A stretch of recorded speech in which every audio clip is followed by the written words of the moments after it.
Yung grading Yamoso chili fire extreme flavor instant noodles. Itong gamitin kay gatas tapos cheese. In fairness, wala siya instruction. Ang instruction tanawa. O di man siya instruction.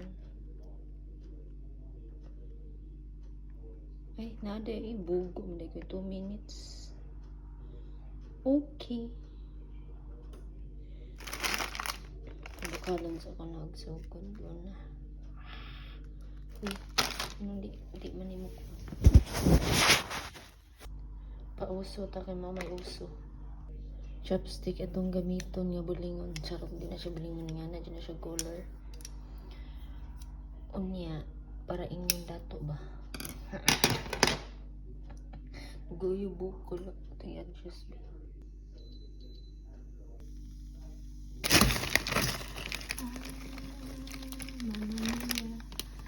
Wala nice ang iyong kuan noodles. I like the noodles. Kaya murang tambok ko na siya. Tapos yung lamas-lamas. Lamas-lamas. Ano lamas-lamas niya. Then, seasoning powder. Hala, kaisog. Isimot na ko nisod sa kong ilong. Seasoning powder. Tapos, ang cheese ng lami kilawon. Yummy. Let it simmer. Dun, dun, dun, dun, dun. Sunod ablian na iluto na. Dayon, gayog sa kong naong eh. Ano naman eh.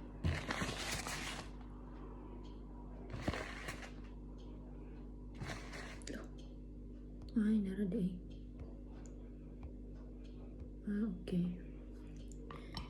Let's eat. Char, vlogger. Yummy. Dako dyan nilang noodles. Rate over kuan. Then, from 9, murag kulang pa siya sa seasoning. 9 lang. Seasoning rin kulang. Pero yung noodles, grabe ka. Dako. Lami siya. Lami yun siya nili overcook. That's it. Thank you for the sponsor. Charot.